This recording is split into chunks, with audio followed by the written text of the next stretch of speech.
I've been cataloging, of course, the releases and announcements from Hot Toys, and I'll zoom way in here.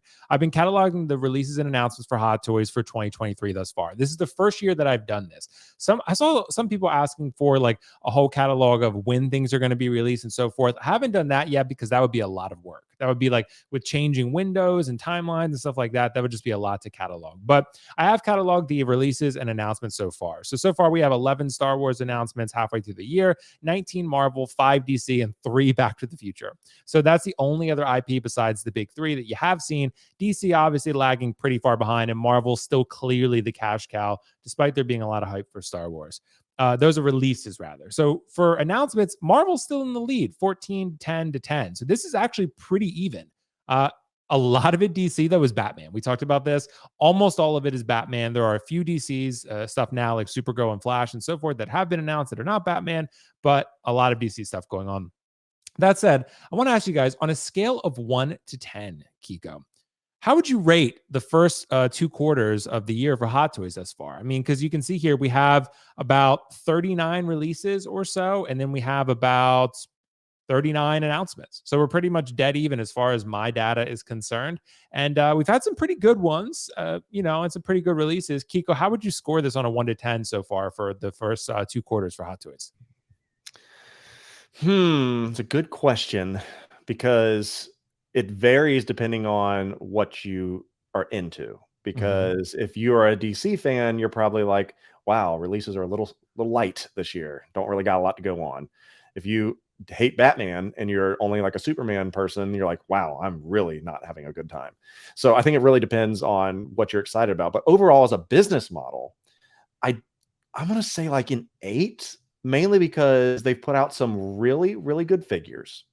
Some of them have been but none of them have been like, whoa, other than Thena today. That was probably the one you're like, whoa.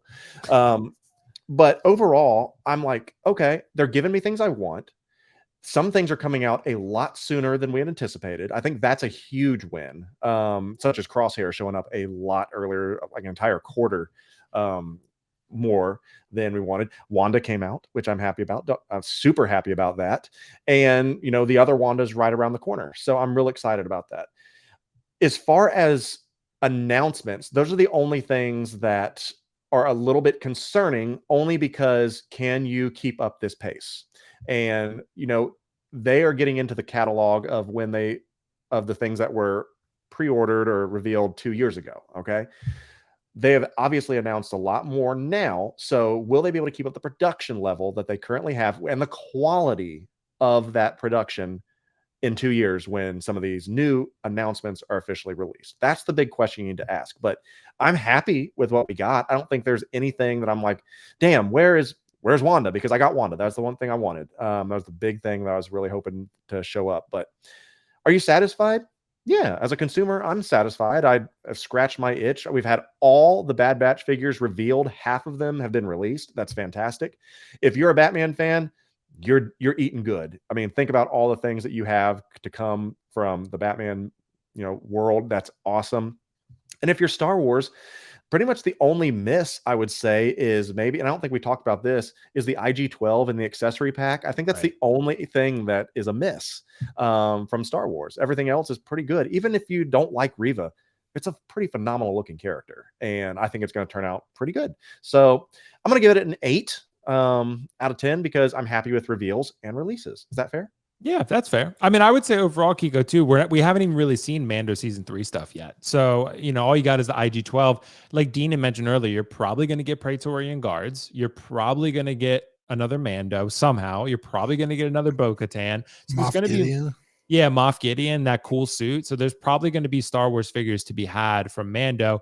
And again, you have to remember also, we finally got that C-3PO we always wanted, right? So that people have forgotten about that already, but yeah, that's what, and the Darth Vader people went crazy for. So if you're talking about the big announcements of the year thus far, I mean, the Spider-Verse 2 Miles has been pretty good overall. I don't know, people have been hyped about it, but the Darth Vader for sure. I mean, the Kang was cool, at least for a little bit. Now it's not so much. Bane, Dark Knight Rises, that was January. I'm super hyped for that. I cannot wait for that Bane from the Dark Knight Rises. That thing is beautiful.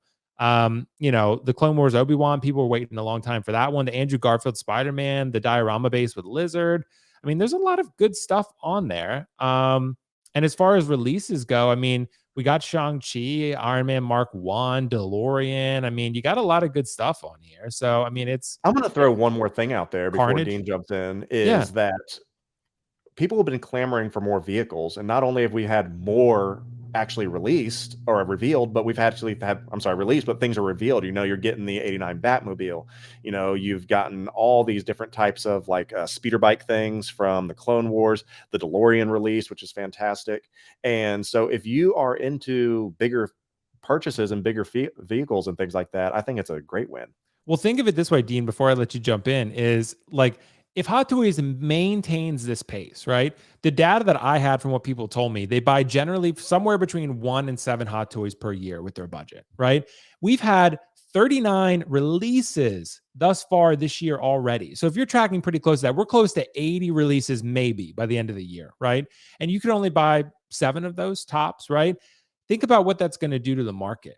Like all these figures flooding in, but most collectors maybe not buying 90% of them. So that's why things are so low right now too, and maybe that's why you're seeing like lower sizes, lower batches, because something's got to give, right? So, and people's budget are generally going to be their concern. That said, Dean, what do you think? Are you satisfied? I mean, I would give it a 7 personally. Where are you at? Yeah, I mean, we got Carnage came out, which a lot of people are saying figure of the year.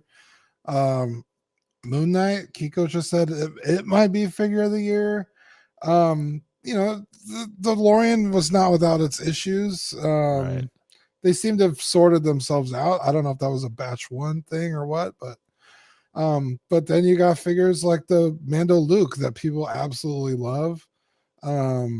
Dean, don't forget about Captain America Sam Wilson. That was another great one. Yeah, fantastic figure. That took a lot of people by surprise. I mean, shit, even the Neon Tech Iron Man with the gantry, pretty fucking cool. I think Neon Techs are fucking stupid, and I will never own one, but I objectively very cool.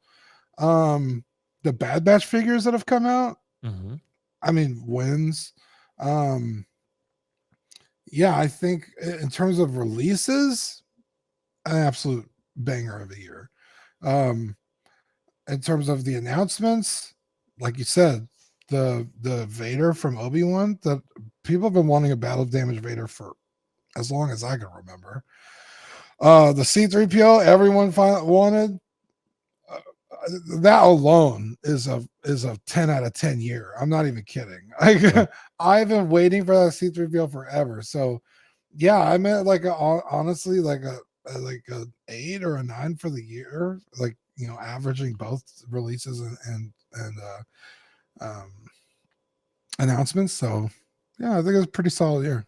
Yeah, I mean, you got a lot of Batman stuff, and again, if we're looking at it, you got, as far as announcements go, 10 Star Wars, 14 Marvel, 10 DC, and 1 Indiana Jones. I'm really interested to see that Star Wars and DC are tracking pretty even right now. They're pretty much. You have the Wolverine on there? Forgot about that one. Yeah. I'm not sure. I mean, he should be. If he was announced this year, he should be. He must have been announced last year. If he's not. Oh, maybe he was. I think the Battle Damage Vader was last year too, Dean. Technically. Okay, but 2 figures with real leather. Is cool. Yep. So, but yeah, that's a good one too. So it's interesting, Will. I was going to say, are you doing this for InArt too? Are you satisfied? I have not, but I can do it for. Don't worry, it's one cell. You don't have to work that hard. Dude, you were just waiting for that punchline.